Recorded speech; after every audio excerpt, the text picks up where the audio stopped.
परमात्मने नमः। ओम कृष्णाय वासुदेवाय हरे परमात्मने प्रणतक्लेशनाशाय गोविंदाय नमो नमः।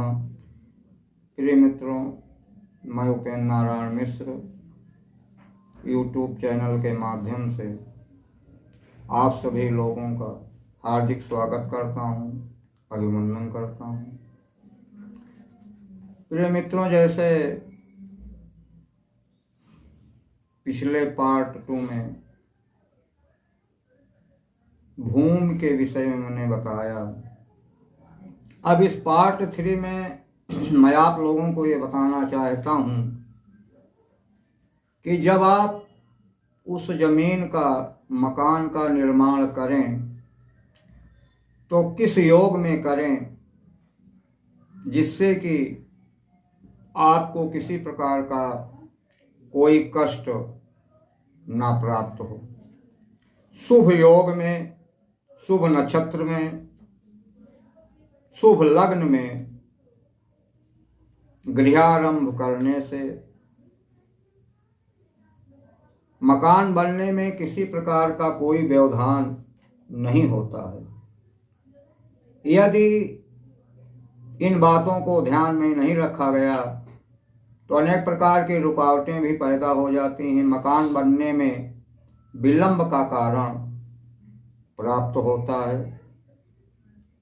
तो प्रिय मित्रों, गृहारंभ के लिए यदि उस मकान मालिक की कुंडली हो तो उसके जन्म राशि से, यदि कुंडली नहीं तो पुकारने वाले नाम से ही उसकी जन्म राशि क्या है ये जान लेना नितांत आवश्यक होता है। और फिर जिस समय आप मकान बनाने जा रहे हैं उस समय सर्वप्रथम आप सूर्य की स्थिति को आप देखें। सूर्य गोचर ग्रह किसी ज्योतिषी विद्वान पंडित के द्वारा आप विचारांश करवा लीजिए। तो सूर्य यदि निर्बल है, किसी पापक ग्रह के साथ में हो गया है या शत्रु की राशि में गोचर में सूर्य बैठा हुआ है, या जिस समय आप मकान बनाने जा रहे हैं उस समय सूर्य चौथे, 8वें और 12वें भाव में बैठा है, और सूर्य यदि नीच राशि का भी है तो आप ये समझ लीजिए उस मकान के बनते बनते उस मकान मालिक के स्वामी का नाश हो जाता है।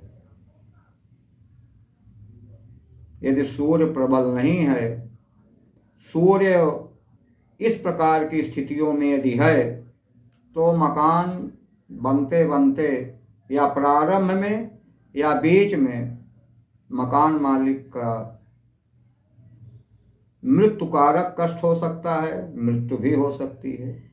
तो इसलिए इन सावधानी से बचें। दूसरा, गोचर का मतलब ये होता है कि उस समय वर्तमान समय में चक्र बना लेना चाहिए। मकान मालिक की राशि क्या है उस राशि को सबसे ऊपर नंबर उस पे डालें।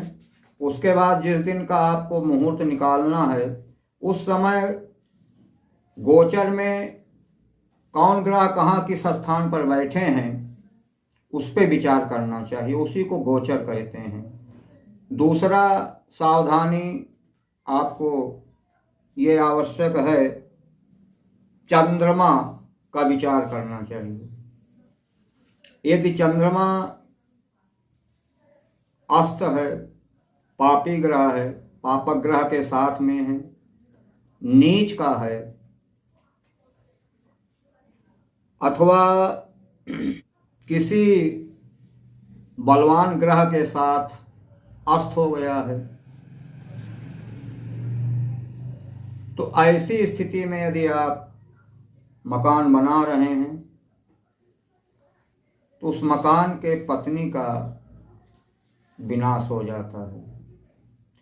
यद्यपि नीच राशि में चंद्रमा वृश्चिक का माना जाता है, अनुराधा, लेकिन अनुराधा नक्षत्र का यदि चंद्रमा है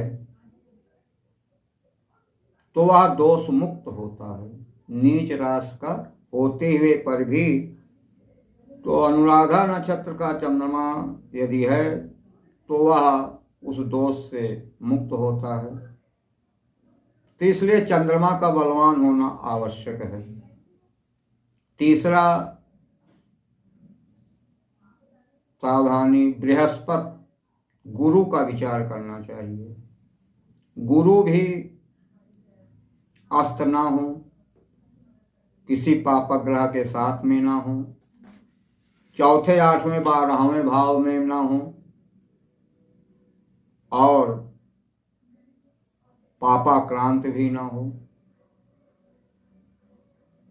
यदि इस पे विचार नहीं किया गया और गुरु अस्त हैं, पापी ग्रह के साथ में हैं, नीच के हो गए हैं, तो उस मालिक के, मकान मालिक के पुत्र का नाश हो जाता है। इसलिए ये बृहस्पति का भी विचार करना आवश्यक है। इसके बाद हम विचार करते हैं शुक्र का। गोचर के विचारांश के अनुसार शुक्र भी नीच का नहीं होना चाहिए, किसी पापी ग्रह के साथ ना हो, चौथे, आठवें, 12वें ना हो और अपनी उच्च राशि में हो। यदि शुक्र पापाक्रांत है, नीच राशि का है, अस्त है, तो उसमें धन का नाश हो जाता है। आप चाहे जितना कमाएं, जितना वो करें, यदि शुक्र की स्थिति उस समय बन रही है तो आपका धन टिकने वाला नहीं है। उस मकान में जब तक आप रहेंगे परेशान ही रहेंगे। तो इसलिए प्रिय मित्रों, मकान के आरंभ करते समय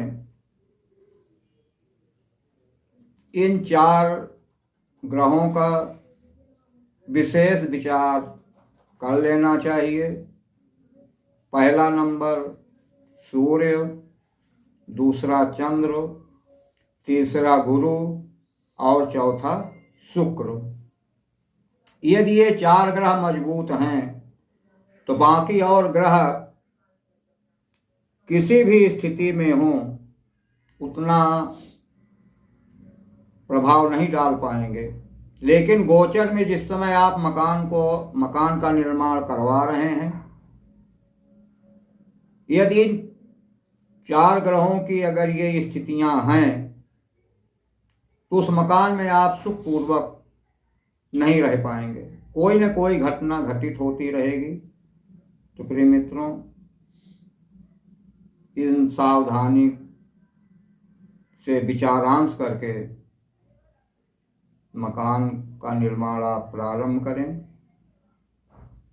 फिर हम अगली कड़ी में इसी भूमि से संबंधित ही प्रकरण पर विस्तार से चर्चा करेंगे।